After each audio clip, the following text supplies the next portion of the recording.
Good evening, everyone. I am Nisha, the president of NSS Shivaji College. Welcome you all to an amazing panel discussion on denouncing rape culture and empowering consent, hosted by National Service Scheme Shivaji College. We at Shivaji College, a premier institution of University of Delhi, accredited with grade A by NAC, believe in selfless community service and making a significant contribution to society. In the NSS, students and faculty work together to lend a helping hand to the community. Just a little housekeeping before we get started. Participants are required to keep their audios and videos off throughout the event so as to avoid streaming errors. If you have any questions, you can post them in the chat box that will be taken at the end of the session. Kindly fill the feedback form that will be circulated at the end of the session. We request your cooperation in conducting this virtual event smoothly. The NSS unit of Shivaji College welcomes all of the panelists with a virtual bouquet as a token of gratitude. Let's seek blessings of Goddess Saraswati before starting.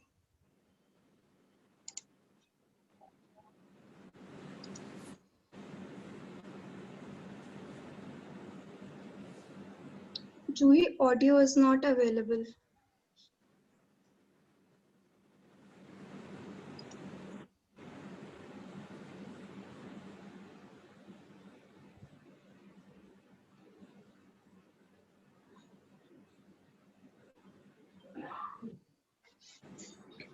तू स्वर की देवी है, संगीत तुझसे हर शब्द तेरा है, हर गीत तुझसे। तू स्वर की देवी है, संगीत तुझसे हर शब्द तेरा है, हर गीत तुझसे। हम हैं अकेले, हम हैं अधूरे, तेरी शरण में हमें प्यार दे माँ। हे शारदे माँ, हे शारदे माँ, अज्ञानता से हमें तार दे माँ। अज्ञानता से हमें तार दे माँ। अज्ञानता से हमें तार दे माँ। जो अपने ही घर में सुरक्षित नहीं, उसको बचाने की हर नारे में गुहार है। इसीलिए बाकी सबके शब्दों में केवल शोर और उसकी आवाज में न्याय की पुकार है। यूं दब कर, घुट घुट कर, डर कर उसको अब रहना नहीं, चुप रहकर, सच्चाई को झुठलाकर उसको और अत्याचार अब सहना नहीं। बलात्कार, क्या ध्वनित करता है ये शब्द हमारे मानस के भीतर। ना ये शब्द नया है और ना ये कृत्य नया है। हर बार बस पीड़िता नहीं होती है और पशुता की सीमाओं को लांघने वाला पुरुष नया होता है। प्रकृति ने स्त्री को कितना खूबसूरत वरदान दिया है, जन्म देने का, लेकिन बलात्कार पीड़िताओं के लिए यही वरदान अभिशाप बनकर उनकी सारी जिंदगी को डस लेता है। इंसानियत की ये कैसी विभत्स परीक्षा देनी होती है एक स्त्री को कि इंसान के नाम पर पशु बना व्यभिचारी कुछ सजा के बाद समाज में सहज स्वीकृत हो जाता है और वह स्त्री बिना किसी गुनाह के सारी उम्र की गुनाहगार बना दी जाती है। NSS unit of Shivaji College presents a discussion with our revered panelists, Ms. Shabnam Hashmi, a renowned social activist, Ms. Reema Ahmed, co-founder of Candidly, and Ms. Yogita Payana, founder of Pari, all having immense knowledge and experience in the field of rape and consent. In today's discussion, they will provide our attendees advice and enlighten them, which is majorly the youth of today, about how this unimaginable cruelty and inhuman behavior has become a part of our world and how it is very important to change it. I would now like to invite our NSS convener, Dr. Ruchira Dhingra, to address the audience. नमस्कार। Webinar में उपस्थित सभी विद्वज्जन, दिल्ली विश्वविद्यालय के विभिन्न कॉलेजों से आए हुए हमारे सहयोगी, छात्र और सभी सहभागी लोग, आप सबका हृदय की अतल गहराइयों से एनएसएस यूनिट शिवाजी कॉलेज स्वागत, वंदन, अभिनंदन करता है। ये विषय कहीं ना कहीं हमें अंदर तक झकझोर देता है। मैं अपनी बात यहाँ से शुरू करना चाहूंगी।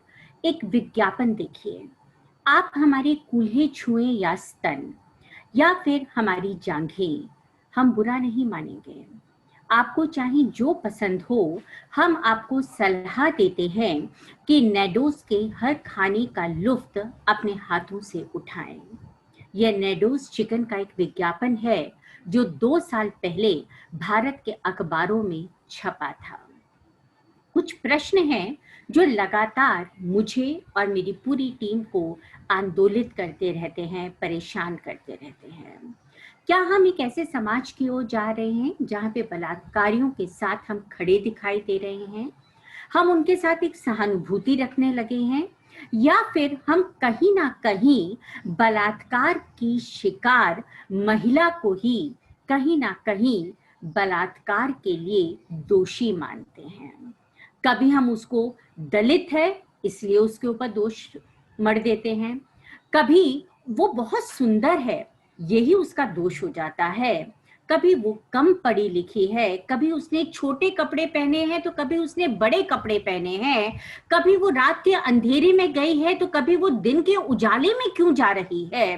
कितनी बातें हैं जो हम कहते हैं, सुनते हैं और घबरा जाते हैं घर से बाहर निकलने के लिए। रेप कल्चर यानी बलात्कार की संस्कृति हर समाज में किसी ना किसी रूप में हमें दिखाई देती है। सबसे पहले 1975 में इसका प्रयोग किया गया था जब अमेरिका में इसी नाम से एक फिल्म बनी थी। बलात्कार और महिलाओं के साथ होने वाली हिंसा को हम गंभीर अपराध नहीं मानते, हम रोजमर्रा की छोटी मोटी घटना मान लेते हैं और कई बार तो उसका जिक्र करना भी अखबार अपनी शान के खिलाफ समझते हैं। उन्हें लगता है कि ये तो बिल्कुल ऐसा ही है जैसे गली में कोई कुत्ता भौंक रहा हो। अगर किसी के साथ इस तरह का अपराध हो भी गया तो इसमें इतना हो हल्ला मचाने की जरूरत ही क्या है। किसी के भाई, पिता या पति से आपकी शत्रुता है तो उस घर की बेटी बहू के साथ अभद्रतापूर्ण आचरण करना पुरुष अपना गौरव समझने लगता है। कोई लड़की खूबसूरत है तो उसे साम दाम दंड भेद के साथ उसका बनना ही होगा। यहाँ पर पुरुष ये बात भूल जाता है कि इसकी सेक्स की स्वीकृति या अस्वीकृति के लिए महिला का होना या महिला की स्वीकृति या अस्वीकृति उतनी ही महत्वपूर्ण है जितना इस समाज में उसका होना महत्वपूर्ण है। मित्रों, क्यों ऐसा है? शायद 21वीं सदी के आने पर भी हम आज भी अपनी बच्चियों को ये कहते हैं, चुप रहो, धीरे बोलो, सहन करो। यही हमने सीखा, यही हमारी दादी नानी ने सीखा, हमारी माओ ने सीखा और गृहस्थी ऐसे ही चलती है, ऐसे ही चलनी चाहिए। आज समय आ गया है जब ना केवल हम अपनी बच्चियों को पढ़ाएं लिखाएं, उनको अपने पैरों पर खड़ा करें, हम उन्हें ये भी शिक्षा दें कि आपको इनकार करना आना चाहिए, आपको विरोध करना आना चाहिए, आपको हाथ उठाना आना चाहिए। इसके साथ ही हर महिला को जब वो माँ बनती है तो अपने बच्चे को ये सीख देनी बहुत जरूरी है कि केवल परिवार की महिला का ही सम्मान नहीं करना, राह चलती हर महिला का, हर नारी का, हर बच्ची का तुम्हें सम्मान करना है। तभी शायद हम उस समाज की परिकल्पना कर सकते हैं जो केवल आज कल्पना तक ही सीमित है। बहुत खुश हुए थे हम कि 7 साल के बाद निर्भया को कम से कम आज एक न्याय मिला, पर क्या सच में मिला? क्या आज भी हमें निर्भयाएं दिखाई नहीं दे रही हैं? चाहे वो 6 महीने की बच्ची के रूप में हो, चाहे 75 साल की स्त्री के रूप में। निर्भया आज भी कहीं ना कहीं किसी ना किसी रूप में दिखाई देती है। ये आप पर, मुझ पर और इस समाज पर निर्भर करता है कि हम बच्चियों को निर्भया बनने दें या झांसी की रानी।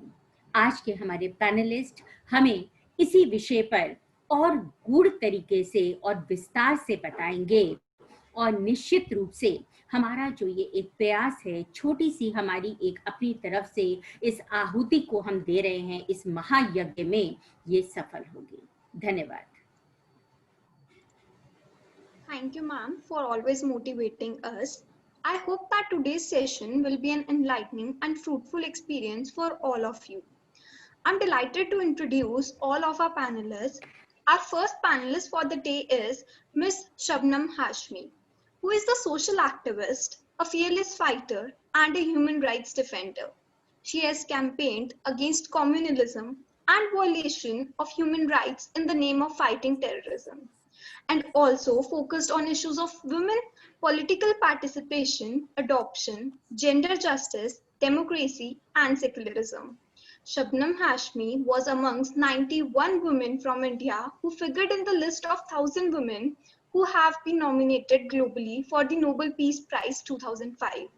She was awarded for the Association for Communal Harmony in Asia, ACHA, Star Award for Communal Harmony in 2005, Smriti Saman in 2005, and the National Minority Rights Award 2008 by the National Minority Commission. She is a member of the National Integration Council, Ministry of Home Affairs, Government of India, a council member for the National Literary Mission, Ministry of Human Resource Development, Government of India. We welcome you, ma'am. Our second panelist for the day is Ms. Reema Ahmed, who is the co-founder of Cantly, an initiative that aims to discuss issues of gender, sexuality, abuse, and how these intersect with media and culture. She is a writer, counselor, and relationships and life coach. Ma'am is also a comprehensive sexuality educator, trainer, and a TEDx and Joe's Talk speakers. We welcome you, ma'am. Our third panelist for the day is Ms. Yogita Bhayana, who quitted a successful career in Kingfisher Airlines in 2007 to pursue her passion for social development and justice and decided to take the plunge into the lives of people. Ever since, she has been dedicated towards various causes, including social development, women empowerment, gender sensitization, and sexual harassment of women and children. As a working member of National Commission for Women, she witnessed the horrific case of Nirbhaya in 2012. She initiated and spearheaded the protests to fight for justice and to change the juvenile justice law age limit for rapists from 18 to 16 years. Ma'am now heads People Against Rape in India, PARI, an organization that seeks to support rape survivors and help them in the fight for justice. At present, she is also a torchbearer for the relief work being done in and around Delhi. All the panelists will be giving their view on the topic for 15 to 20 minutes, and then we'll follow this discussion by having a question answer round. So without any further ado, I would like to hand over the session to Shabnam ma'am. Thank you very much, Nisha, and thank you, Dr. Ruchira, for your initial remarks. I think I would like to begin from what Dr. Ruchira was talking about, the fact that there are Nirbhayas all around us, and it is not only one case which came to the limelight and there was a struggle around it, but almost every single day we are confronted with cases of rape in India. And according to the data available, it is last year it was 87 rapes every single day, which is an extremely huge number. And also out of these 87, there are about 10 to 11 women who are Dalit women. Also, it is very important to say that in the context of the recent Hathras rape case. See, stopping rape culture or denouncing rape culture is much easier said than done, because rape is just one of the manifestations of a much deeper psyche, which is constantly and totally controlling our society, which is patriarchy. और patriarchy एक ऐसी चीज है जो कहीं बाहर से नहीं आती है. हम जब से पैदा होते हैं घरों के अंदर, बचपन से लेके ये इतना ज्यादा इंटरनलाइज की गई है, चाहे वो whether it is men or women, patriarchy has been totally internalized by every single person in our country and in many other countries. And unless we very constantly fight against that, we are conscious about what is being taught to us since childhood, it is impossible to change that. As Dr. Ruchira was mentioning, that from the childhood, we tell our daughters that she has to behave in a particular manner. लड़की जो कपड़े पहनती है वो अलग होते हैं, लड़के जो कपड़े पहनते हैं वो अलग होते हैं. लड़की को खेलने के लिए गुड़िया दी जाती है, लड़के को खेलने के लिए बंदूक दी जाती है. We tell our sons that you have to be strong, you cannot cry, you are a man, behave like a man. We tell our daughters that you need to be feminine, you need to be submissive, and that is where it begins. In majority of the households even today, daughters are told तुम तो पराया धन हो, तुम्हें तो कहीं और जाना है, तुम्हें किसी और के घर में जाना है. While the picture might be changing to some extent in urban India, in metropolitan cities, and especially in families which are more progressive, liberal, where to some extent women are treated in a better way, but there is not much difference. Even within the so-called educated families, when you talk to them, they would say, oh, we are giving education to our daughter. But is giving education to the daughter enough? Are you giving your daughter the right to choice? Are you giving your daughter the understanding that she is an equal human being and she has a right to marry the man whom she wants, and she has a right to marry without dowry? All these things are connected to each other. The moment we accept that dowry has to be given and taken, we are already feeding into the whole narrative that woman is not equal. And we are constantly, as this, I've reminded of that advertisement, I had forgotten about it, that how we objectify the woman and her body. And it's a constant process. Woman is not seen as a human being, as a person, as somebody who has equal brains and equal gray cells, who has the capacity to think and to educate herself and to work as much and as cleverly as any man does. Woman is objectified, and her whole body and various parts of the body are presented in media in various forms for men to have sexual pleasure. So these are very, very complex things, and at one level within the household, and then within our society as a whole. And also patriarchy works at many, many levels, at political level, at social level, at institutional level. So this fight, I mean, rape of course is the worst form of atrocities against women. And also I think Neha, while introducing, said that there is a stigma on the woman forever. And we also seem to internalize that if a woman is raped, then she has been dishonored for life. No, she has not been dishonored. It is the man who is doing it, who has been and who should be dishonored, not the woman, because it was not the woman's fault if she was attacked. And as you rightly mentioned, that usually various excuses are said why she went out at night. About Nirbhaya also it was said, and it was said very openly by so many people. What was she doing at night? What was she doing in a bus? Why do girls need to go out to places which are isolated? Why was the girls in that bar? If you remember the case in Bangalore, after which the I Will Go Out campaign started, when in a pub the girls were attacked. And there are so many other things. If we look at the larger society, and the fact that we are so concerned about what our neighbors are saying, what our relatives are saying, usually that is used, and especially for girls. We don't use it for our sons, but for our girls, we are constantly using these excuses. What will the neighbors say? What will so and so uncle or auntie or so and so will say? So unless we stop thinking about what people are saying and let our daughters and our sisters and our whoever, I mean, every woman live her own life and the way she wants to live, allow her to do what she wants, whether it's a question of her studies, whether it's a question of her personal choices of what she eats, what she wears, with whom she makes friends. This has to start from our homes. ये जब तक घरों के अंदर हम अपनी तब्दीलियां नहीं लाएंगे, तब तक ये बड़ी बाहर जो सोसाइटी है उसको बदलना बहुत मुश्किल है. और ये जो सोशल चेंजेस जो होते हैं, they are very very difficult. You know, there are many social evils which we fight against, and in many things like illiteracy, for example.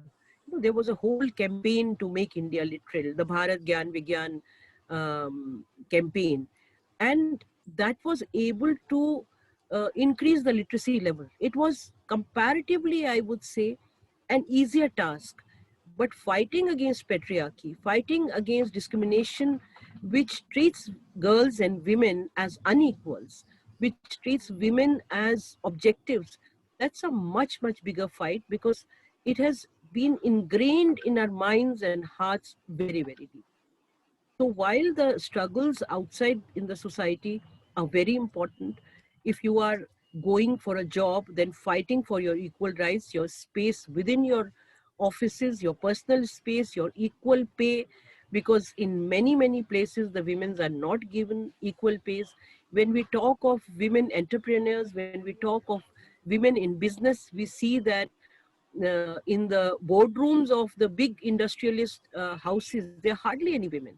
It's so difficult for women to fight their spaces into those, because there is discrimination, and there is, all this is controlled by powerful men, and they do not want to give away those spaces to men. When we look at women's participation in politics, there are not even 11% women in our Lok Sabhas. And if we and women will come to Lok Sabha and Rajya Sabha or assemblies only when political parties give space to women. Political parties themselves do not have enough women. If we talk of Delhi, for example, you know, especially people living in Delhi had a lot of hope. It was around the same time when the Nirbhaya was going on, when the whole anti-corruption movement started, and when a new political party emerged, and they promised a lot. Whatever they gave to Delhi, I'm not going into that, because they did do some good work. But if you look at their cabinet, there are no women. There are no women whatsoever. I mean, even a woman like Atishi, who has established herself, who is a very good politician, you don't find that she is given space in that cabinet. And it is not only one political party or another. So I'm just mentioning this because it's every sphere of public life, of personal life, that women have to fight for their equal rights. And unless we take it upon ourselves to change this within our homes, it's always a bigger change in society comes when there are smaller changes happening in big numbers across a society. And if we are able to make these small changes, I'm saying small because as compared to the challenge, they're small, but they are the most difficult. You know, it is very easy to come out on the roads, hold a flag in your hand, talk about equality, and talk about revolution, and talk about gender justice and all that. But once you go back, are you fighting for your equal rights? Are the men who are on the roads saying that we are for gender equality? Are the men on the roads who are talking about constitutional rights, are they within their homes giving those rights to women? And that is where I think the major site, the struggle for is there inside the homes.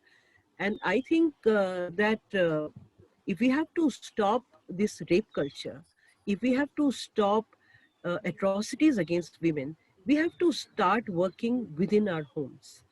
I will give you a small story of my own house. I had a very close friend who was in police. He was our family friend. And they used to come home, both husband and wife used to come home very often. Uh, it was, I don't remember the year. At that time, my son was about 9 years. And you know, in Delhi, somebody coming for dinner means that you would sit and chat till very late, and you would, you know, have a few drinks, those who drink, and then you will have dinner around 11:30, 12. So my son at that point asked me that he was hungry. So I said, there's food in the kitchen, it's ready, go and eat. And I had taught him to do the basic cooking by then. So the rotis were not there. And he promptly just, made his own roti and took whatever was there. I don't remember. There must have been something cooked there. And this woman, also my friend, she got very angry on me. She said, why are you making this child cook chapatis? I said, because I don't want, when he grows up, I don't want his wife to be complaining like you complain all the time that your husband doesn't do anything at home. So these are small changes, but nevertheless, it is very important that we teach our sons, we teach our daughters to be equal. And we start doing those changes from within our homes, within the four walls of our homes. We as women, because even after Nirbhaya, that everyone knows, that after Nirbhaya, the Verma Committee report was set up, and we have now very good laws. The rape laws were changed, and as far as the law is concerned, it's very good. And if it is implemented well, then it can really make a difference. But even then, the marital rape was not recognized. Even then, we do not have a law which accepts that there can be rape within marriage, because it is taken for granted that a woman and her body, once she's married, is the property of the husband, and the husband can, whenever he wants, take take sexual pleasure and can sleep with her. So these are issues which your generation need to think about very seriously. There are some battles which our generation fought. The women's movement from 1970s onwards have made a lot of difference in the lives of women in India.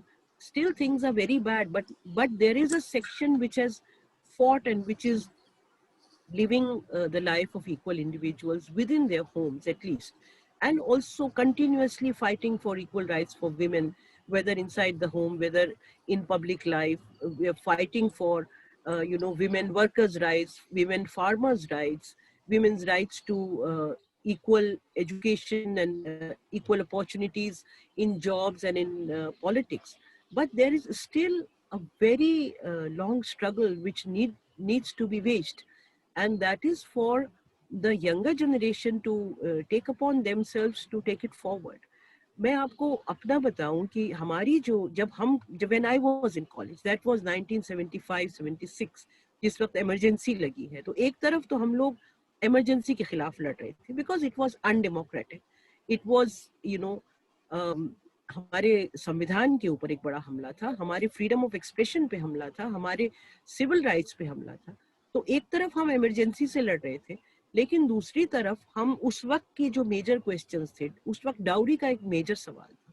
हमारी generation में जितने लोगों ने simple marriages की without any exchange, zero exchange, there are a large number of people around me who married around that time in 80s, early 80s, mid 80s.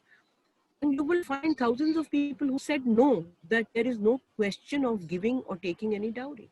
But it has returned, and it is very important for your generation to fight against this, because when you agree to marry a man who's taking a dowry, you are already belittling yourself. You are, you are demeaning your own existence. And it is very important to say, no, I will not. It is also very important to say that if, if in India, most of the marriages are arranged marriage. But if you have a choice, if you are young people, and it is natural to fall in love, is a natural process. And if the society or the family or the relatives are trying to curb that, you must assert for your rights and say that this is my choice. And India in 1958 itself brought in Special Marriage Act. The only reason was that our forefathers understood that when young people go to colleges, meet each other, there would be intercaste, interreligious, and all kinds of marriages. And that is why there was this Special Marriage Act brought in. So it is very important to assert for our rights, to condemn what is wrong. When people sitting in power in various political parties give anti-women statements, there are, especially the last 5 years, if we look at the political people sitting in power, the number of statements which have come against women is the highest ever. We must protest, irrespective of which party who belongs to. When a man says that Hindu women should produce 10 children, I mean, what are they thinking? Are they controlling our sexuality? Are they controlling the bodies of the Hindu women for your own petty, dirty politics? You want to use the bodies of women, whether Hindu or Muslim or any. I remember when we were fighting for 2010, we had a huge campaign for, demanding 33% reservation in the parliament.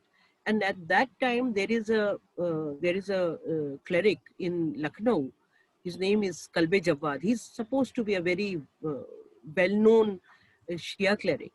And he said Muslim women have no role in politics. They should be good wives and good mothers, and they should produce children. Who is he to tell us that our work is to produce children? It is a woman's choice. It is a woman's body. Whether you want to produce a child or not want to produce a child, it's your own decision. So I think it is high time that young people start realizing it. और ये भी कहना जरूरी है कि हमको आप देवियां बनाना बंद कीजिए. Treat us like normal human beings. हमको देवी बना के पूजा करने की जरूरत नहीं है. I am a human being. I am a woman. I want to be treated like an ordinary citizen of this country with equal rights. I don't want any status of being a Devi or a Dasi. That is not acceptable. So it is very important to, these are some of the points. I mean, just 15 minutes, I think I have exceeded that. So we will be able to fight this rape culture only when we are able to fight patriarchy, and when we begin fighting against it from within our own homes and put our foot down. Not every fight is bad. I mean, I always, लड़ाई बुरी होती, लड़ाइयाँ करना और violence तो खैर सवाल ही नहीं होता. Violence तो हमारा जो देश है पूरा, हम एक पूरा नॉन वायलेंस के ऊपर गांधी के फॉलोअर्स बहुत सारे यहाँ पे हैं. तो एक तो जो ये पूरा वायलेंस का कल्चर हमारे चारों तरफ फैल रहा है, तो उसके खिलाफ भी आवाज उठानी चाहिए. लेकिन जो लड़ाइयाँ बराबरी की लड़ाइयाँ होती, क्योंकि लड़ाई हमेशा सिर्फ किसी को मारने की नहीं होती, अपने राइट्स के लिए, अपने हक के लिए भी लड़ाई होती है. और वो लड़ाइयाँ बुरी नहीं होती, उसके लिए लड़ना चाहिए. आप अगर अपनी बराबरी की लड़ाई अपने घर में लड़ रहे हैं, अपने समाज में, अपने कॉलेज में, अपने कहीं इंस्टीट्यूशन में, उस लड़ाई को बुरा मत समझिए. वो लड़ाई बहुत जरूरी है और उसको लड़िए.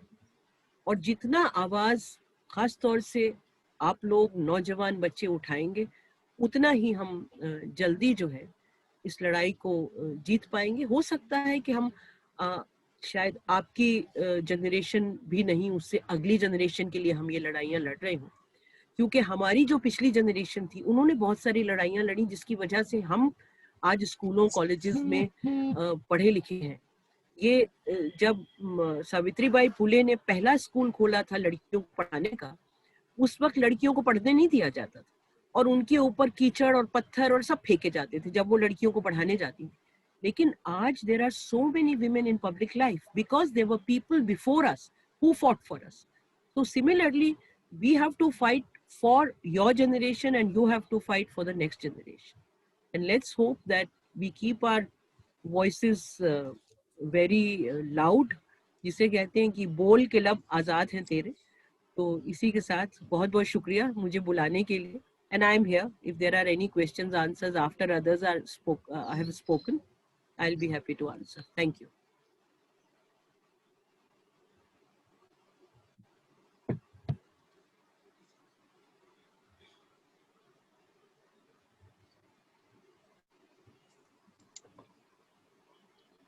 I request Reema ma'am to start with her discussion.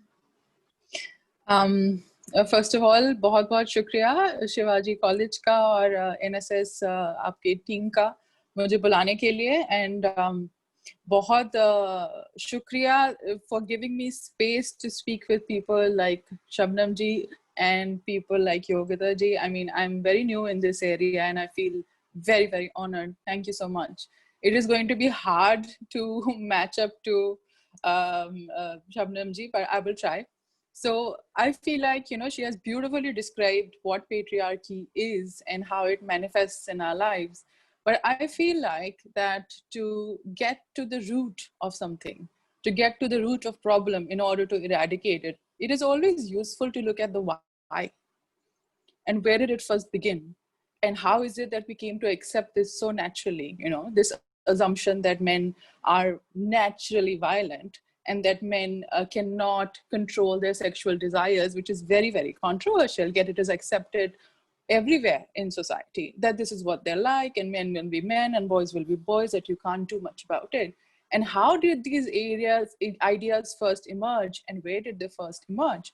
So I feel like if people like you guys, especially young people, go back a little in time and start to explore the very seeds of power, of patriarchy, of you know, sexuality, of purity, the ideas, where did they first emerge and how did they come to being? So just to give a sort of historical context and to understand how these ideas are passed on and become, you know, like our very life and blood, I'll just take you back to 10,000 years ago when we were, you know, hunters and gatherers, and we were not established agricultural societies. And how did that change us? So the assumption that a lot of people make that it is natural for men to be violent, it is natural for them to take what is not theirs, is not true. It is not natural for men to take what is not theirs. It is not natural for men to be violent. There was a time in communities, hunting and gathering communities before the establishment of agriculture, that men and women shared equal space and they shared equal duties. You look back in time to the oldest civilizations and you will find proof of that. Be it pre-Islamic civilizations, be it, you know, pre-established Hindu civilizations, pre-Christian civilizations, there is evidence of both men and women sharing responsibilities outside of the domestic space, which was also not defined.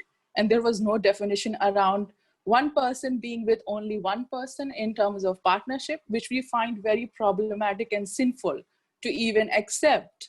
But it has the root of what's going on, and I'll explain a little bit.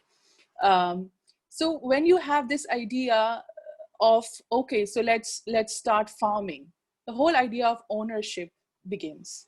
And when you own land, how do you ensure that it remains with you? You need to have progeny to make sure that it remains with you. And how is progeny decided? Who do children belong to? And because it is very hard to establish you know, progeny, and very hard to establish ascendancy or descendants, if you let people mingle without marriage or without that kind of one-on-one contract, marriage is established. So that one man has one wife, so that it is clear whose children they are, so that your land remains in your family and you own it. Therefore, women, for the first time in the history of mankind, around 10, 12,000 years ago, become party to ownership. And as time progresses, they themselves become owned beings, losing out their status, losing out their freedom, and losing out on their sexual choices also. Who do they want to be with? Do they want to be with more than one person? Because that was okay once upon a time. Any culture, any civilization you look at, that was okay. And then how did these ideas of, a son ascending to a father's throne, or a son having ownership over land, which was the case till 100 years ago, or maybe even, recently, where women were not granted equal property rights. How did these ideas become so entrenched that we have sort of established in our minds that this is how it has always been like since we were human beings? So a great tool that society uses to make sure that things remain the way that are most suitable for the maximum number of people in power, and that is men, is through stories. And if you look at your own childhood, to give one example, what are the memories that stay strongest with you? They are your stories from your childhood, the things that you have paid attention to. It is the things that come filtered to us through culture, through religion, through family structures, and through language. Language is the most powerful medium mankind has. And stories are that powerful medium that is created by the use of language, by the use of images since man first evolved. And what have these stories passed on to us since ownership began? The fact that there is some kind of purity that is desirable in a woman if she is to be a suitable wife. And if she is to be a suitable wife, she should remain at home and not roam around outside. And if she is to remain outside, then it is questionable, because who's going to look after the house and the children, because it's not a man's job. So men's and women's role become more defined, they become more separate, which leads to gender roles and gender identities, and the idea that men should be like this and women should be like that, to the extent that now we've reached a stage where we feel like it is natural for men and women to be like this, and that is not true. Why I am emphasizing on sort of recreating this whole historical journey is the fact that if we were once able to change from free people, from people who did not claim access to each other's lands, each other's women, and each other's children, because we felt this was ours. And there was a time where we were living freely with each other. We were sharing. Sharing was the basis of hunting-gathering societies, and that is what enabled human civilization to grow. And we've forgotten all about that. Everything has to be mine, my house, my son, my daughter, my wife, mine, because that establishes you as the owner. And the you here is men in most cases. And how does that idea come to us? Through patriarchy. And how do we understand patriarchy? Through stories, through religious beliefs, etc., etc., etc. So for us to be able to really untangle this, just pay attention. I would request all of you to pay attention to how all of these ideas of purity around women, because it lends directly to how rape victims are shamed after their bodies are literally taken by other people. How does she become impure if she's raped? What is it about purity that is so important? What is it about purity that has always been drilled into our heads that, stay away from boys, and औरत की इस्मत और उसकी इज्जत एक मोती की तरह होती है, and all of that. I've heard that when I was 16, when I was thinking of going to college. One of my mausis said that to me, and I was like, okay. And to an extent, all of us have grown up with stories like this and internalized it. So whatever stories it is, these are that you've heard in your life, question them. Where do they come from? Is this really true? Is this how we've always been? Are we really not sexual beings as women? Are men really not able to control their sexual emotions like we've been told? Are we property? Are we pure or impure? Do our periods make us impure? Does having sex with more than one partner make us impure? And what is the whole idea of relationship and marriage? And how does ownership and how does power intersect in all of these areas? So I feel like it's important and helpful if you pay attention there. And that is one of the ways that these ideas will start unraveling in your head, and you will begin to see question marks everywhere. And when you see question marks everywhere, that is the first step towards awareness. And awareness is the first step towards change. And change is the first step towards things ending and things beginning. The other thing that I would like to sort of bring your attention to is how all of these ideas around patriarchy, like Shabnam ji mentioned through that ad, they sort of filter through media. And why is it that we were a different people in the 1970s, so aggressive about our rights, women on the streets, and even before that, during the independence struggle?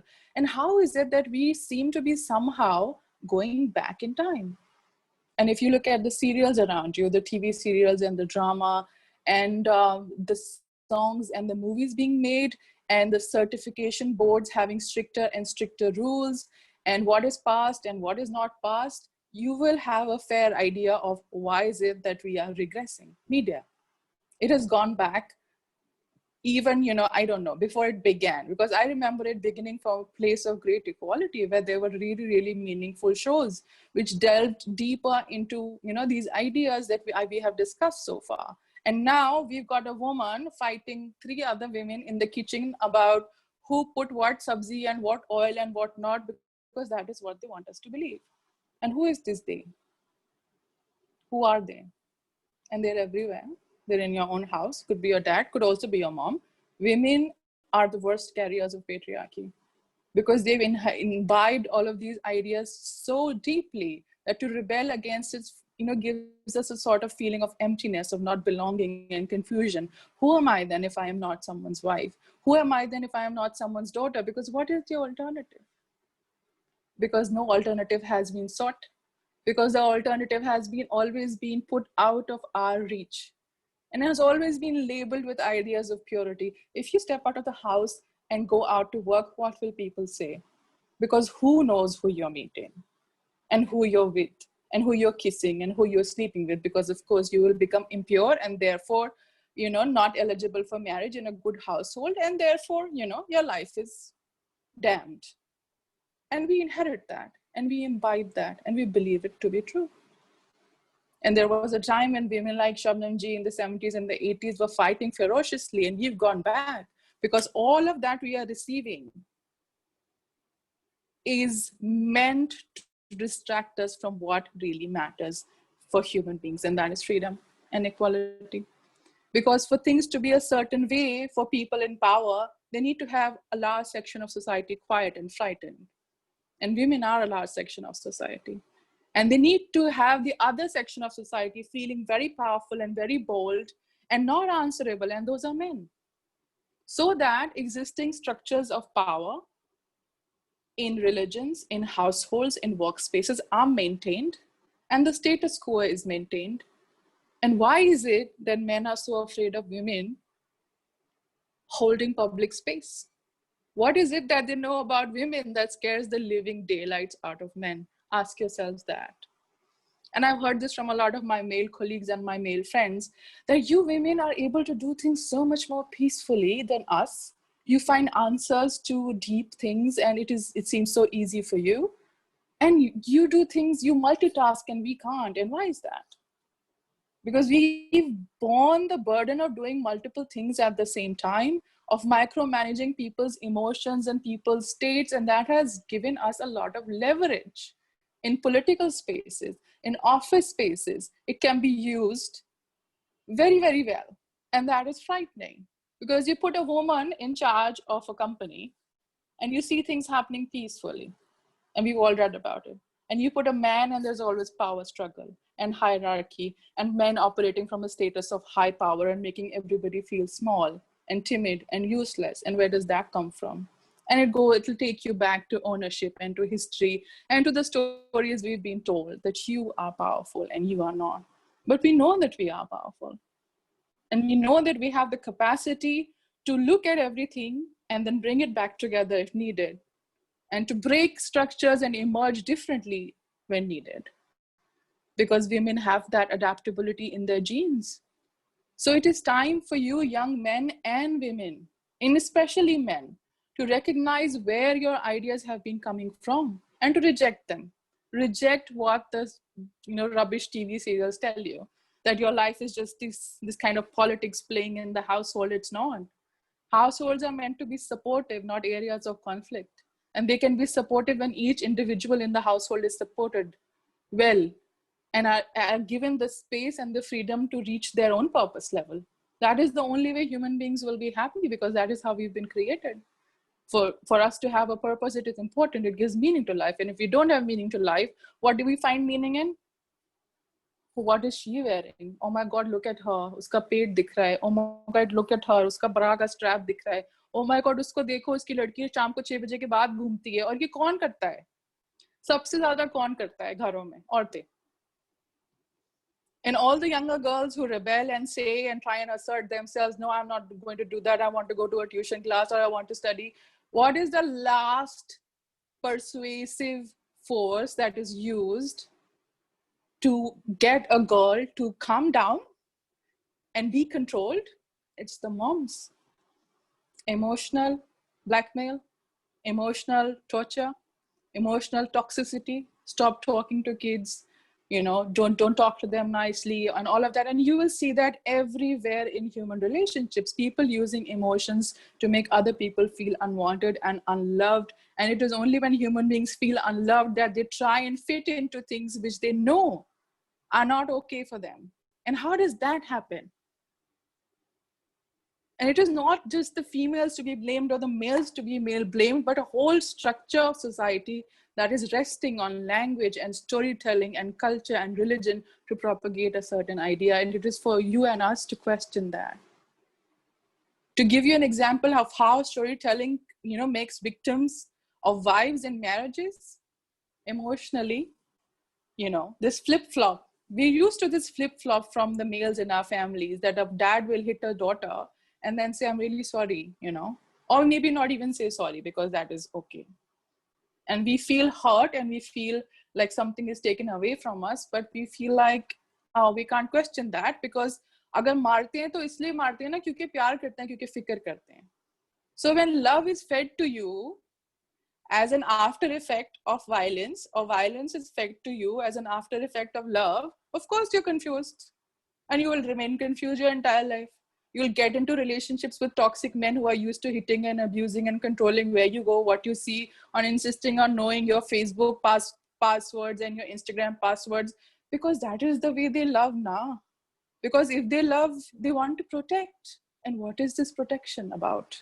What are they really protecting? Is it you or is it their sense of inflated ego? And I am not anti-men. I am not anti-men. I realize that men also are stuck. And if that is why it is more important for men to recognize, are we really like this? Are we really pashus? Are we really animals? Or are we human beings who are able to control their urges and able to separate power from sexuality and love from force and violence from being gentle? And are we capable of that? Because if you delve deeper, you know that you're capable of that. So it is for you to try harder to seek a better narrative, a more equal narrative, a more humane narrative than what is being fed to you, that you're not allowed to cry and that your only recourse to getting things done is violence and making people feel small around you, because that is not true. So question, whatever you are fed, question that. And women, whatever you're asked to do for the sake of love and family, and you know, so that your children are okay and your house is okay, or izzat bani rahe, or ghar bana rahe, or shaadi bani rahe. Question it. What do I do this for? For the sake of something else, or because it makes me happy? And if it makes you happy, it's your choice. Go ahead, do it. But if it doesn't, who are you sacrificing things for? And please understand, the way you behave and the way you move in families is setting a standard for your children. And they're learning, they're absorbing like sponges. And they watch you all the time. The way husbands and wives talk to each other, they watch you and they replicate that in their relationships. And the way you talk about, you know, movies or rape or consent or simple things like enjoying a song which is about chikni chameli and which is about, you know, gatkale saiya, alcohol say, and all of that. I'm forgetting the first. And if you're dancing to those in wedding parties, what is it that you're saying to your kids? That women are eatables? That women are meant to be chikni and chameli? That women are for you to literally eat and spit out? That's what you're telling your children. So pay attention to that. And how do we teach consent? You know, just to conclude quickly, consent is not merely about sexuality or sex or rape or personal boundaries. It is about a way of being. And I feel like a lot of parents who come to me, they hesitate about teaching consent because they feel like if they teach consent, they'll have to talk about abuse And they're allowed to talk about rape, which can be difficult for parents. I get that. So how do you teach consent? You teach consent from when your children are 2, 3, 4 years of age. And you teach them in ways like, bhai ne behan ki choti pakad ke khinch di. It is not okay for you to do that. Your sister's body is her body. It is not okay for you to pull and push and hurt. Apologize. That is how you build consent. And you build consent in girls also. And you tell children to trust their instincts. If they feel like not going to a particular chacha's godi or a particular auntie's house, it is all right. Teach them to say no, because it is only when we teach our children to say no that they will realize what is not working for them in every space, in relationships, in families, in office spaces. It is only when a child grows up knowing that he or she is allowed to say no and stand up for what they feel is right, that they will take on more than just their cloistered personal lives, that they will pay attention to what is wrong with society and how is it that I can help. Because I understand that all of us cannot make huge differences alone, but we can make differences in the way we think, and therefore in the way we behave, and therefore how we appear in the world. And we can be examples to our children. And it is for each of us to do that, for each of us to fight their personal fight. And I think it's possible if we stop believing the narrative that we've been fed and create a new narrative. It is possible. It is for each one of us to make it possible. And thanks with that. I'm here if any of you wants to ask any question. Thank you, ma'am. Now I would like Ms. Yogita ma'am to begin with the session.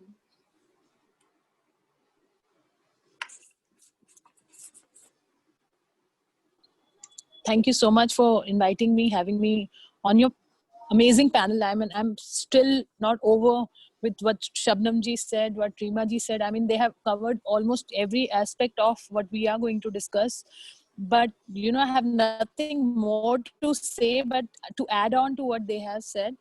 Yes, we are in a country where every 3 minutes on record, like it's a recorded data which we are talking about, there is a sexual violence case which we get to know. However, we also know the fact that most of the cases happen within the four wall of the house. So ultimately what has to change from the family, from within the four walls, of course, because we are right now, whenever we make a hue and cry about any case, whether Nirbhaya or a lot of cases, they happen outside, like they happen midnight or the time, maybe sometimes secluded areas we are talking about, but we are not focusing on the cases which are happening within the four walls. So let's not forget that this is the society we live in. And Ms. Shabnam also said, Reema ji also covered it so well, that so what is going wrong? Let's see what is going wrong. So I think everything is wrong.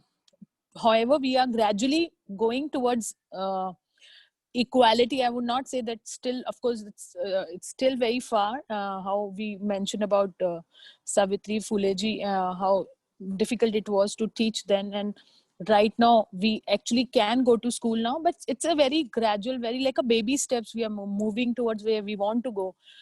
So of course we are setting up the road for future generations, but the speed is not okay. I mean, however, after Nirbhaya, we thought things might change drastically. When we talk about particular subject of rape, we thought everything will be fine.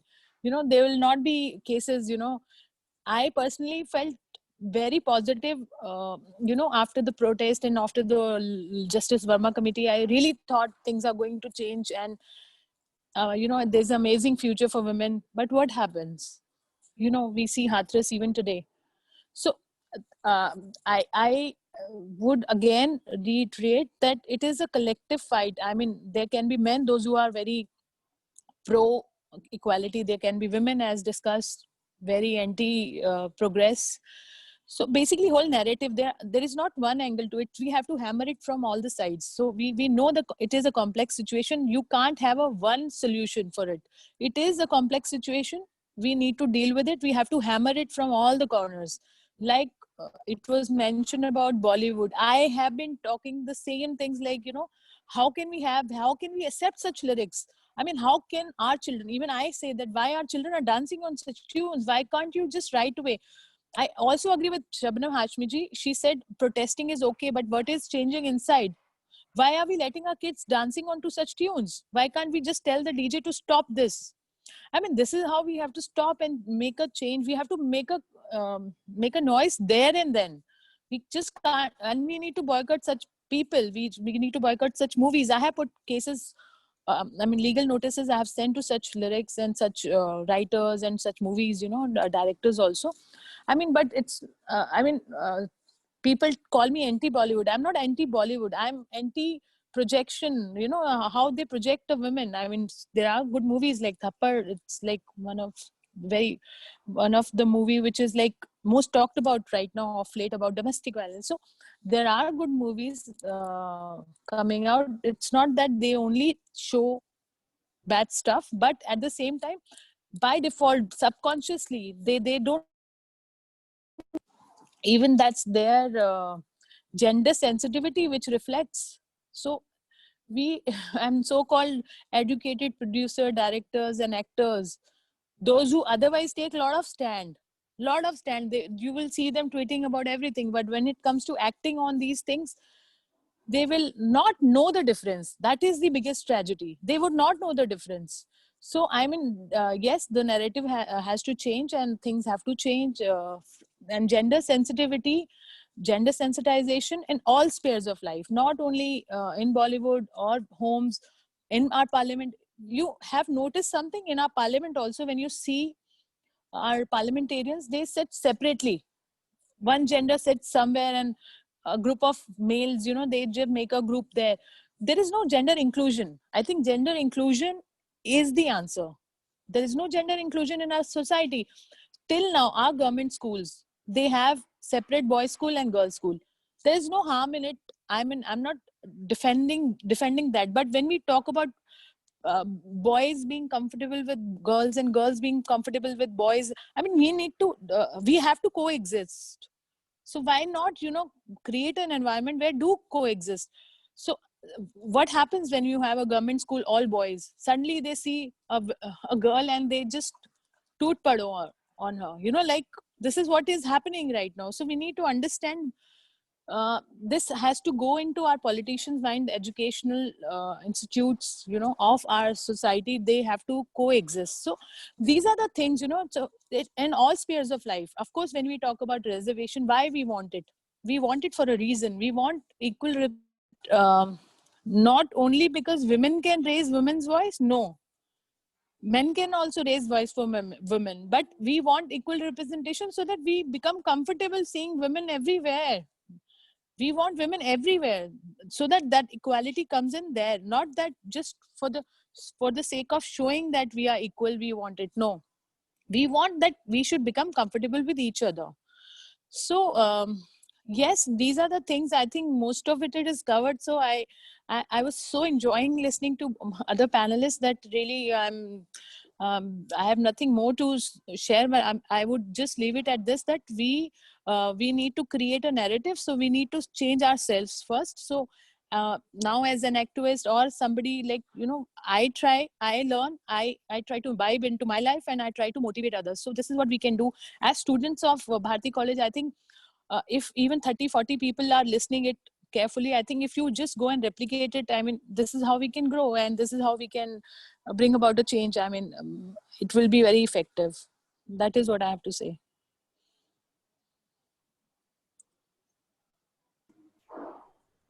Good evening, everyone. Myself, Gauri Bansal. Firstly, I would like to thank all the three speakers for such an informative talk.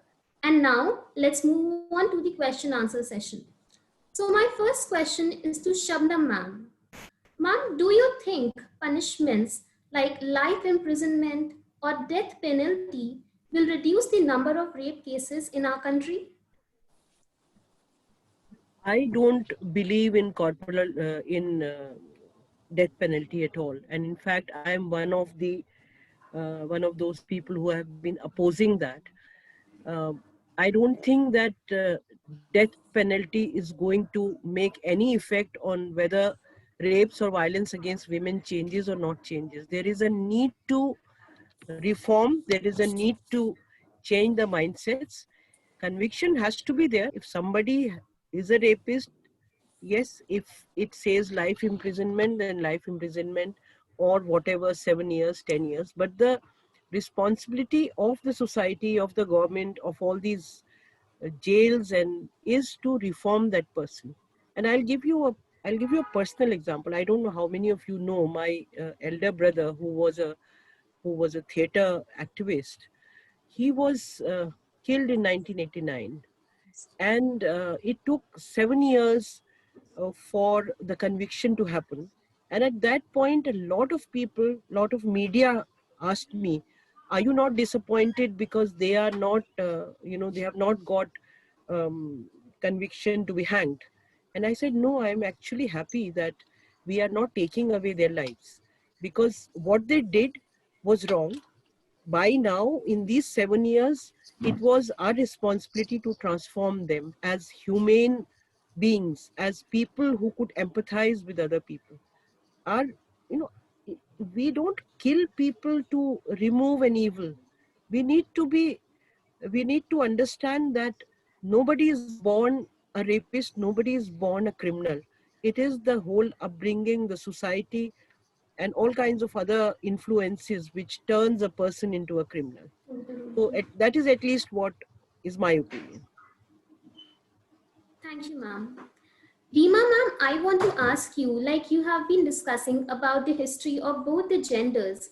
So in today's date, like how to redefine masculinity with the feminist principles? So for a lot of people, feminism, they assume that it is being anti-men, but it is not. So first we need to understand what is the origin of feminism. It is simply asking for equal space. And the way the movement began was asking for inclusion, for asking for the right to work, for asking for the right to wear what women wanted, for the right to vote, for the right to own property. And that doesn't make women anti-men. So men sort of, a lot of people need to understand what is it that feminism is fighting. And it is fighting the whole idea that this is okay, that, one gender's power over another is okay, that this is natural to us, which is what we've been made to believe. And it's not. Men being agitated and aggressive and violent is not natural to them. How do they become like this?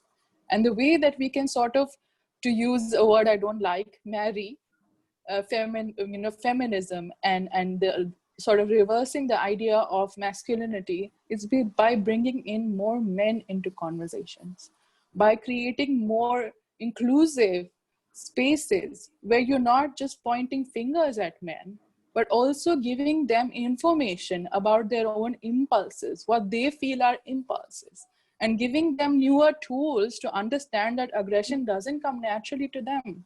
But it is something that has been made available because there is no outlet for emotion. Because to be emotional is to be feminine, is to be not acceptable, is to be not man enough. And this whole idea of manhood, how is it that it is passed on from father to son and father to son and father to son and also mother to son? And how that can be questioned. So if those kind of spaces are created, where we've fought big fights, like Shabnamji said, there have been huge fights. But if the whole one of the results of the fight has also been that it's become men versus women and women versus men. And that's not going to help anybody. That's not going to help any of us. Because until all people, irrespective of their gender and their sexuality and whatever they believe in, come together and look at this as an idea, that is neither mine, not yours, but it's limiting both of us. And what do we do now? And how is it limiting us? So create more open, freer spaces like these, where men are also given an opportunity to maybe understand from a man's perspective. There are so many male-oriented platforms, like so many, who are working effectively on toxic masculinity. There's the Equal Community Foundation. There's a Call to Men. There are so many in India as well, who sort of changing the way boys have been taught to believe things about themselves. And when they see that, as something that is not a given biologically, which is what boys are taught, that this is how you are biologically. No. Men also want to cry, boys also want to cry, they also want to express, but they will be able to do that only when they're allowed to do that, no, and not shamed for it. And when you're shamed for it, you turn inwards, and turning inwards, one of the side effects of it is aggression and violence. And how do we correct that? By creating balance and by creating open communication and by creating this idea of, I know what you've been through and I have been through it too in different ways.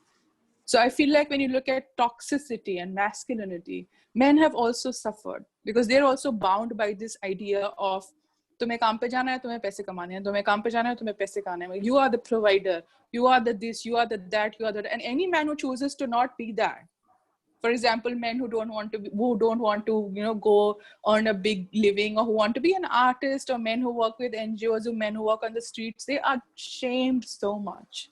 Because they're men, they're supposed to be something. So this whole idea of supposed to be anything is something, if we pay attention to, we can sort of come to an awareness that it comes from somewhere. And if it's coming from somewhere, it is not ours. We were not born with it, and therefore we can change it. And therefore, feminism and healthy masculinity is both the same thing.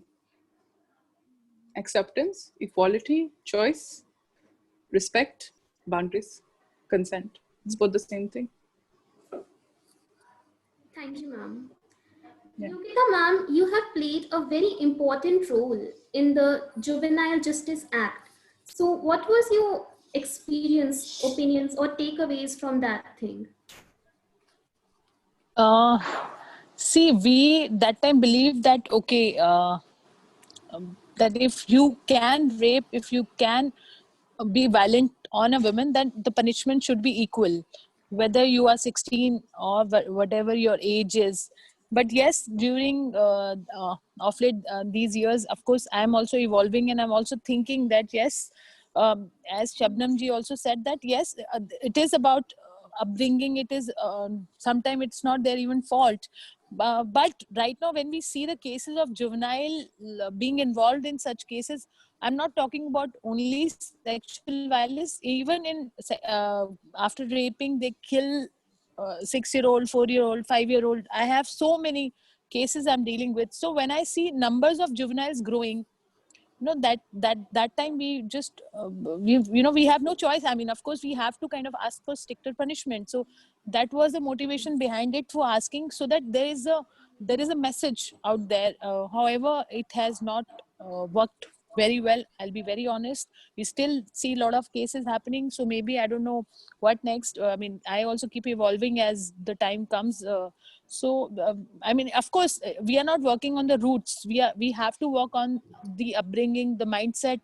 These are the things, of course, we all know that we have to work. So there are two things. One is the short-term, immediate remedy, you can say, to stop sexual violence.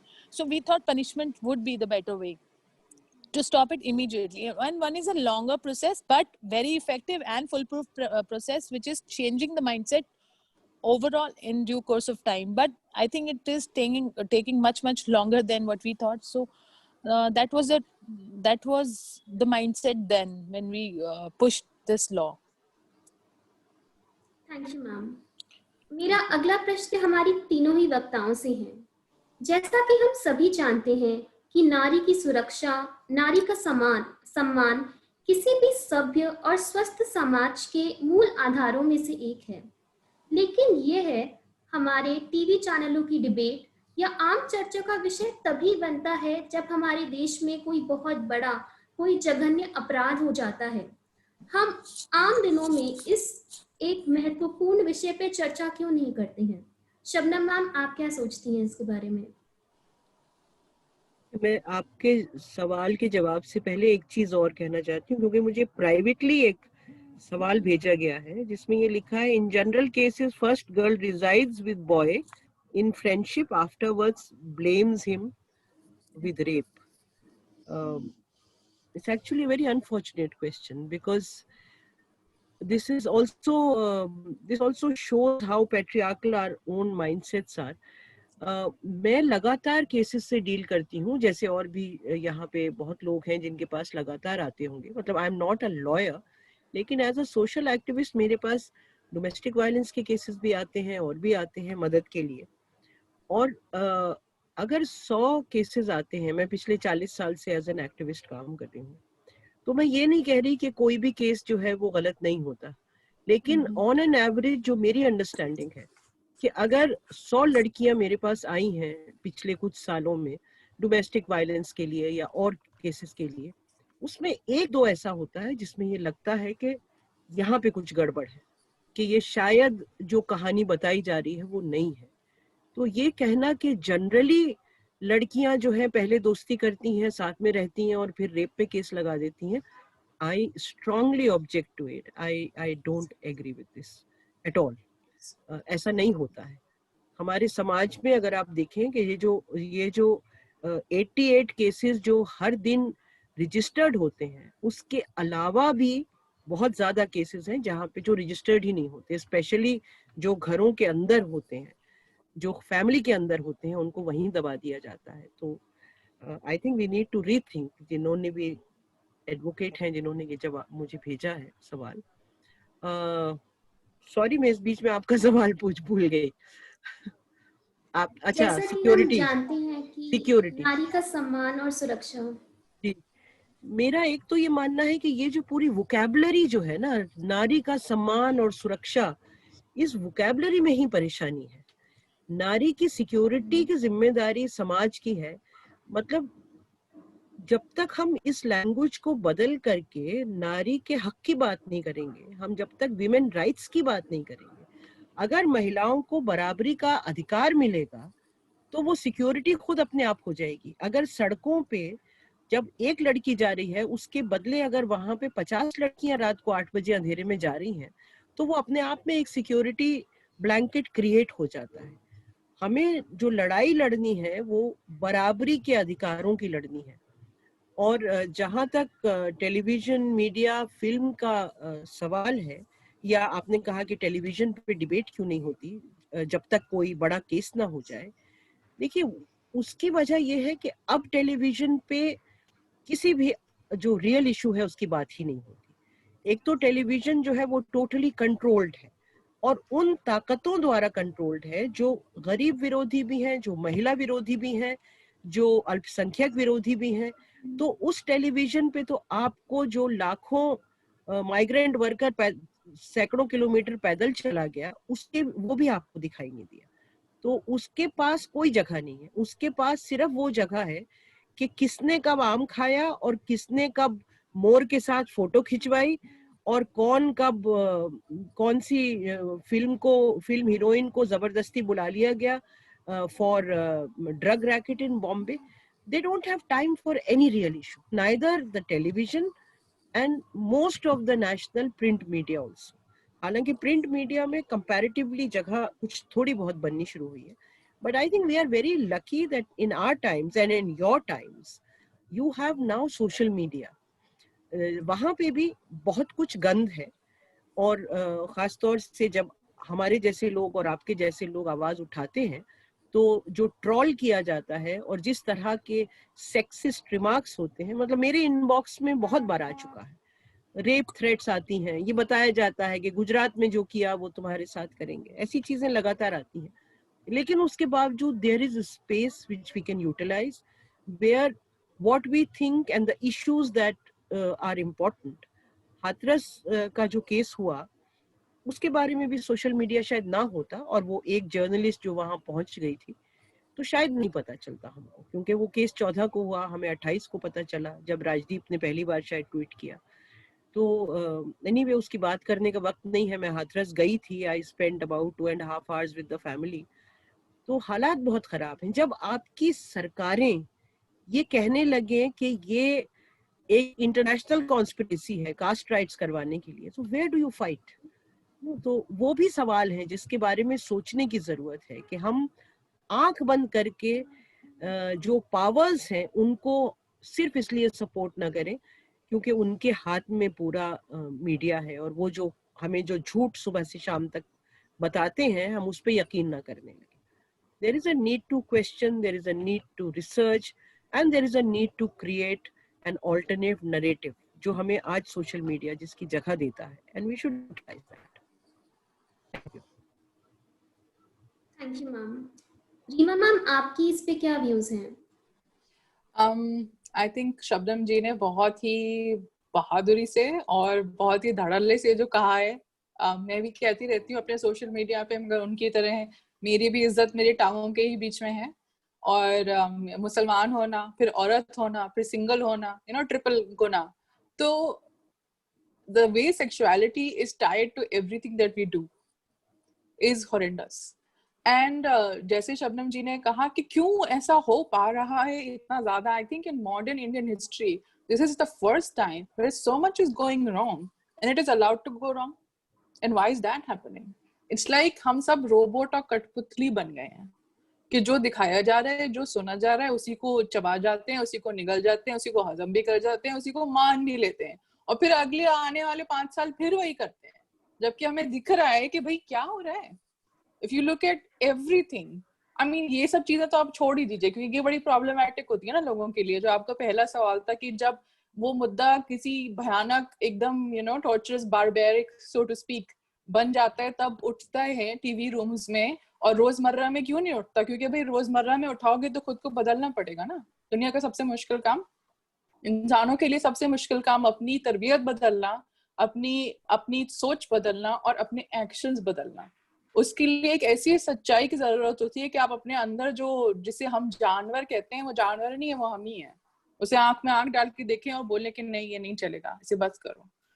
तो जब तक सवाल नहीं पूछेंगे खुद को कैसे बदलेंगे, और खुद को नहीं बदलेंगे तो सच कैसे नजर आएगा, और सरकार से कैसे सवाल करेंगे. और अगर खुद ही को सबसे अच्छा समझेंगे, चाहे वो हिंदू ब्राह्मण हो, चाहे वो मुसलमान शिया हो, चाहे वो कोई भी हो, मतलब अगर खुद ही को समझेंगे कि भाई हम ही उत्तराधिकारी हैं सारी अच्छी अच्छी चीजों के और बाकी सब तेल लेने जा सकते हैं, क्यों ये पावर और सेक्सुअलिटी का, ये पावर और पॉलिटिक्स का, ये सब का क्या मिक्स है, क्या लेन देन है? सवाल करो भाई, सवाल. जब आप सवाल करेंगे आपको छेद नजर आएंगे, जहां छेद नजर आएंगे वहां नई स्टोरी घुसाने की जगह है, एक नई बात कहने की जगह है. और जैसे कि शबनम जी ने कहा, सोशल मीडिया मतलब बजाय इसके कि हर वक्त खाने की और अपनी, उसमें भी कोई हर्ज नहीं है, खुशी जाहिर करना, हॉलीडेज की बातें करना, मगर क्या हमारी जिंदगी बस यही है, एंटरटेनमेंट? और क्या हम इसीलिए पैदा हुए हैं? लड़कियां हैं तो शादी करने के लिए, बच्चे पैदा करने के लिए, और लड़के हैं तो क्या कहते हैं, जॉब करने के लिए, पैसे कमाने के लिए. इसके अलावा कोई और मीनिंग नहीं है. क्या छोड़ के जाएंगे हम अपने पीछे? ये सवाल अपने आप से करना जरूरी है कि अगर तुम मर जाओगे कल को तो क्या ऐसा किया है तुमने जिससे कि किसी 5 लोगों की जिंदगी पे कोई इफेक्ट है अपने घर के बाहर. और एक बार ये सवाल पूछेंगे अपने आप से, हर इंसान एक्टिविस्ट बन जाएगा और हर इंसान सवाल करेगा कि भाई ये क्यों हो रहा है और ये क्यों नहीं हो रहा है. और उसके लिए ना एक बड़ी मोटी खाल पहननी पड़ेगी और बदनाम होने की आदत भी डालनी पड़ेगी और गालियां सुनने की आदत भी डालनी पड़ेगी और फिर भी सर उठा के चलना पड़ेगा. बकने दो दुनिया को, वो तो वैसे भी बकती है. जब शादीशुदा होते हैं, मैं शादीशुदा थी, घर में थी और बहुत सब कुछ एकदम लाइन पे चल रही थी, तभी भी मैं बुरी थी. अब मैंने डिवोर्स ले लिया, अब मैं सिंगल हूँ, अब मैं अपने मजे में अपने जैसे जिंदगी चाहती हूँ मैं रहती हूँ, मैं तभी भी बुरी हूँ. तो जब बुरे ही होना है तो बनो ना फिर बुरे, फिर काम भी तो करो कुछ साथ में. That is what I feel. Thank you ma'am. Yogita ma'am, आपके इस पे क्या व्यूज हैं? See, going on these TV channels regularly, I somehow feel, yes, you're right. They pick up the cases as per their TRP. They are least bothered about the issue, other than few channels or few print media, as Shabnam ji also said. But I also feel that yes, it's a plus minus for everything. So the awareness has been created through some channels, through some TV shows. Also, it has gone to worse because of some channels and some TV shows. So it is like vice versa. So we have to pick up the positive things. Now that we are discussing this issue is also because sometimes it gets picked up through these discussions. So I would say that they need to deal with it more sensibly and sensitivity. So I think this should not just become a 4-letter word. No, rape should not just become like a 4-letter word. It should go beyond that, and of course it has to change the society for betterment also. So it has to lead to some action, to prevention. just should not be limited to discussion. So I would also urge your college, the students, those who are listening to us, should also take home something, rather than just leaving it right here after discussion. Take the good things and start, kind of putting it in their daily lives. This is my last message to all of you. Thank you, ma'am. Thank you Due to so much for limited inviting. time, we will not be able to take more questions, but I want to thank all our speakers for answering our questions so patiently. Now, I would like to invite our NSS faculty member, Antara ma'am, to give away the vote of thanks. Thank you so much. This panel discussion was highly thought-provoking.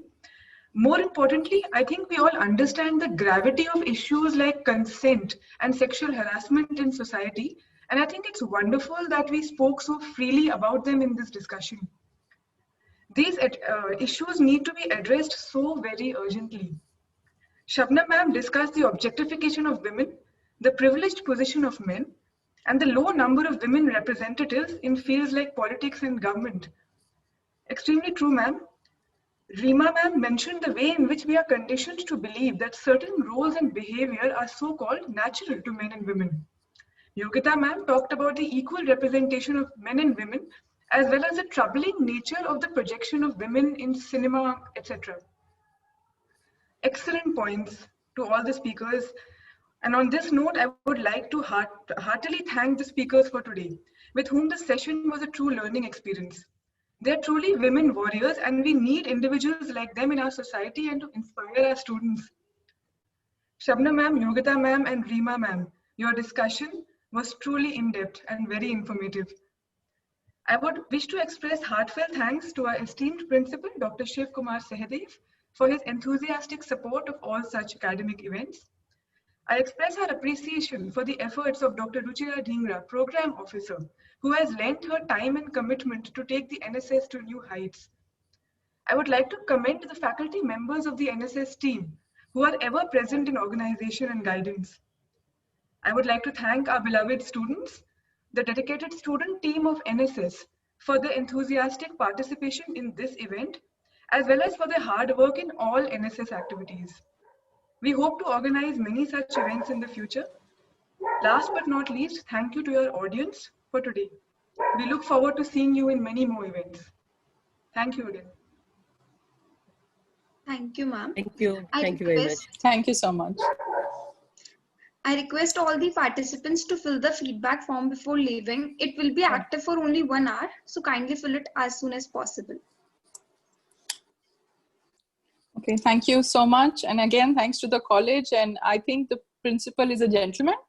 Is that true? Yes, ma'am. Yes, ma'am. Yes. So kudos to him for leading this and for allowing this space. And kudos to all of the women and all of the student faculty who are letting this space flourish, because this is so amazing. The ability to, question and hold forums like that. And well done. I'm so glad I came. Thank you. Thank you, ma'am. Thank you. Thank you.